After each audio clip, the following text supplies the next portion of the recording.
In this episode, we complain about getting old and back pain. Oh wait, wrong channel, sorry. No, in this episode, we look at update number 3 from the guys in the first Angels of the Host Army Challenge. Let's get to it.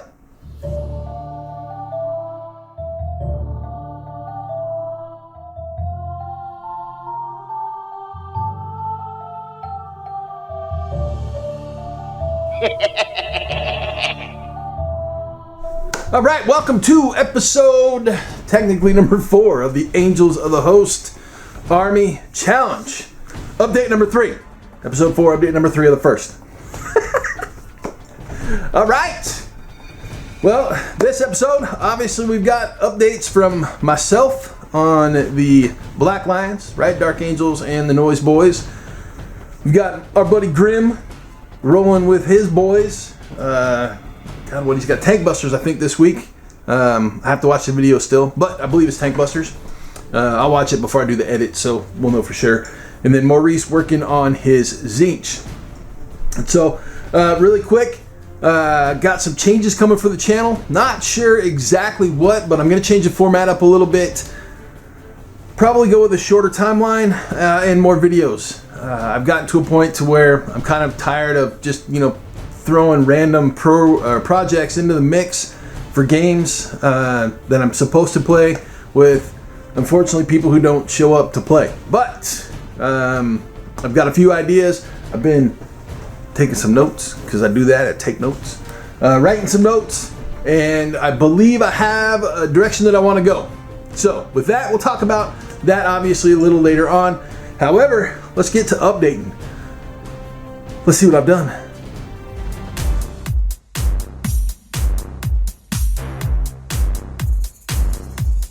So I'm going to start this out a little different than I normally would.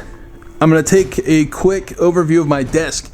So not only did Lost Ark suck away a bunch of my time this week, it released and a friend of mine talked me into playing it, and I've spent way too much time playing the Vigi games than actually getting some paintwork done. But I did get a decent amount of paintwork done earlier in the week, and some done today. So I've got plenty to show. However, I did take a good large portion of this morning, clean and reorganize my desk. I got a new paint palette. You guys probably seen in the previous videos, the exemplar. Wanted to give it a shot today. I love my Army painter palette, but this one's bigger and it's got a couple of extra things that go along with it. And so I figured I backed it on Kickstarter, and I'm going to give it a shot, or I gave it a shot. So far, so good. Now, as you can see, my desk is actually clean right now. Won't last long, but it is. Paints are put away for the most part. I've got, obviously, up here in the corner, this is essentially all the paints that I'm using for my current project. The paints back there right behind it, the 2 rows of 4, those are paints for a different project. And then you can see paints up here.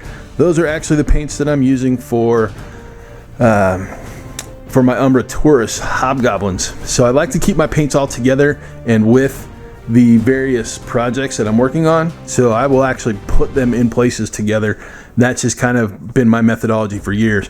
But a quick pan across the desk, and we can see a little bit about how we've cleaned up, rearranged some stuff. I've actually opened up a bunch more space right here for myself to paint, and I have moved my wet palette to my right side as opposed to in front of me. Mainly just due to the fact that having it behind my models was kind of difficult to actually make things work the way that I wanted them to. Yes, I have a candle burning. I'm a candle burning kind of guy. And there is an unpaid sponsorship from Sprecher, a great brewery out of Wisconsin, Cherry Cola. They're a huge fan of the root beer. Cherry Cola is pretty good. But yeah, like I said, unpaid sponsorship or product placement. Unpaid product placement. There we go.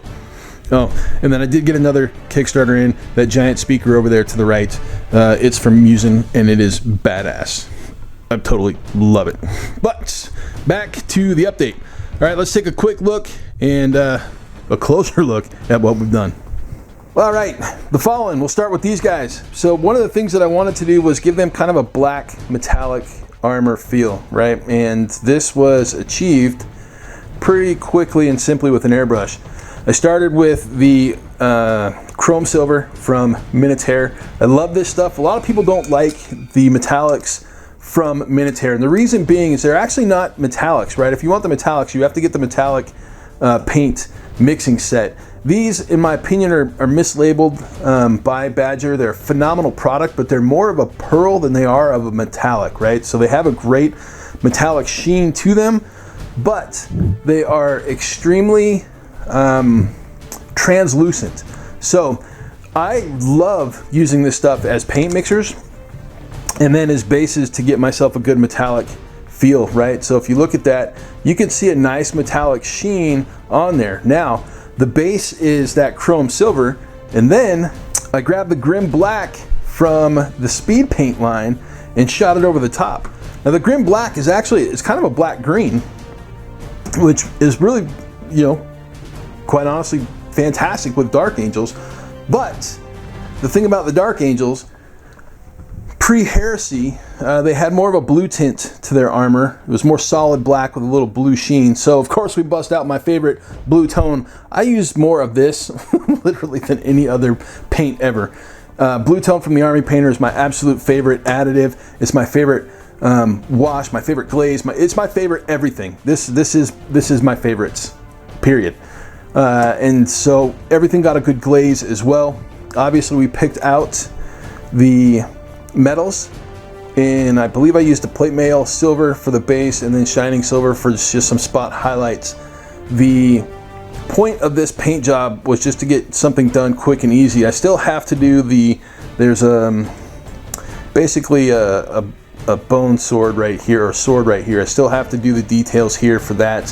Haven't got it done yet, and I do want to actually hit at least one highlight on the leather, but for the most part I wanted to get one model done. So I had essentially my paint palette squared, my color color selections and orders squared away. You know, because again, I write everything down, if you guys are unfamiliar. So, you know, we've got the paint journals, and I literally do write all of my paint from front to back in order. So I wanted to get one of those guys done and squared away. The Noise Boys, well, these guys got a base coat of Fey Pink, then they got a couple of purple washes, and then they got another spray. And essentially we are just kind of in this position with them, right? I haven't done anything other than give their armor a base coat. Their weapons and their cabling obviously will need to be done. And essentially that's where we are with those guys. Haven't done anything at all with my Chosen. They still look like they did 5 months ago, a year or two ago when I first started them. I did, however, give him a Zenithal highlight, and then I hit him with the old original recipe of the P3 armor wash from their wash series. The first armor wash was phenomenal. The newer stuff I don't really care for, but that's what he got, because that's what the Chosen got once upon a time ago. Again, I write my paint formulas down, so I knew what to pull out and how to get him squared away. Oh, and you know, just Hellbrute because he's cool. I did actually put some more purple depth into the Hellbrute when I was washing my Noise Boys. So there's your update for 3. I'm gonna do kind of an extended wrap after the boys share their stuff. So let's get to Maurice.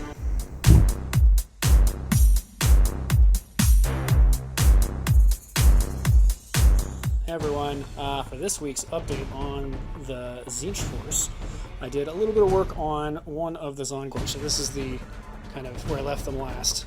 There we go. Just with the blue and some green and bone dry brushed on there. So after a bit more work, we're now looking pretty wild. I got some NMM gold working on the armor, which was just a bunch of yellows, and then some Agrax over that, and then more edge highlighting, the spines, weapon, I'm doing some green there, and so this is mostly dry brushing and highlighting and stuff.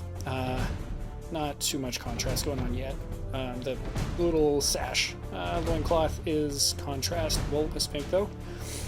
So yeah, coming along actually pretty nicely now that I'm looking at it, and looking forward to doing another, 9 of them, but for now, looking pretty cool. Catch you next week.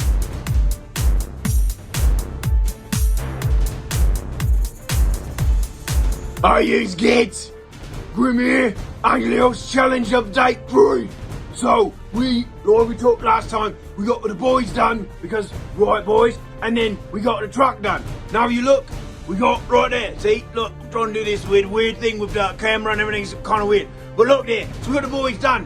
Now we started with the tank busters, because remember, them tank busters, oh, you gotta have them. You gotta go with a tank hammer. You know what a tank hammer does? He runs up and smacks the tank with his hammer, and then he dies. But it's worth it, because he's the boy. Anyway, so let's take a look at what we got. Right, so we got the truck done, we got the boys done, and we got the tank buster started. Right, with the tank buster process, right, we got them primed and based, and I'm gonna send pictures of that to the oil so he can do magic. And then we got the flesh undertones airbrushed on. So that's a short, quick update, boys. Short, quick, with the Angel Host Challenge. Remember, keep it up, let's do this. Whoa!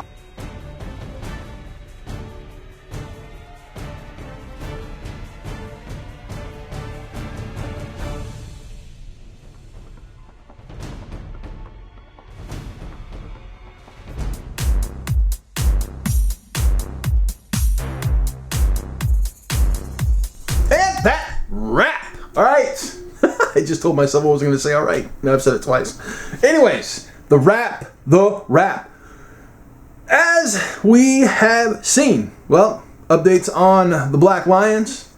I've got my kind of base work done for my Fallen.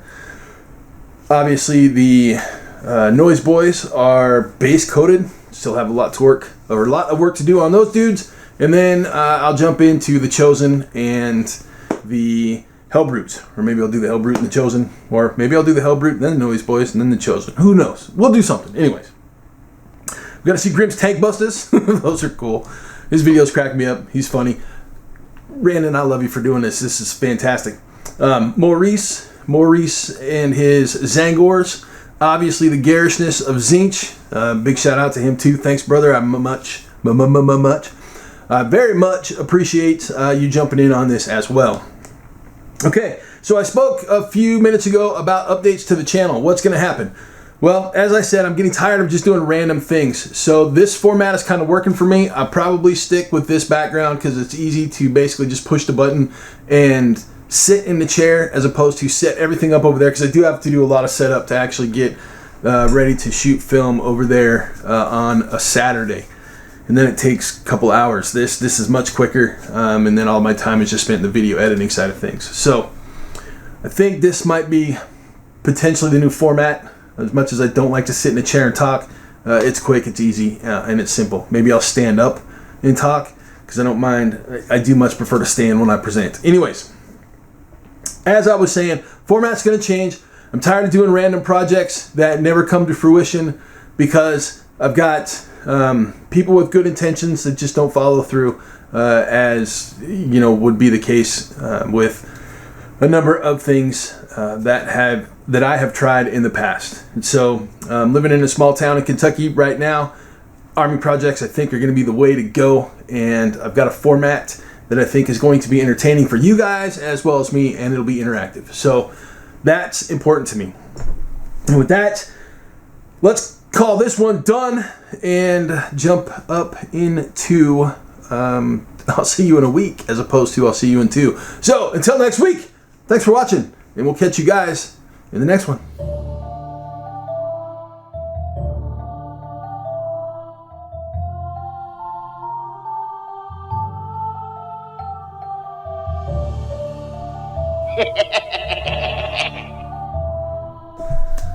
In this episode, we actually turned on the microphone.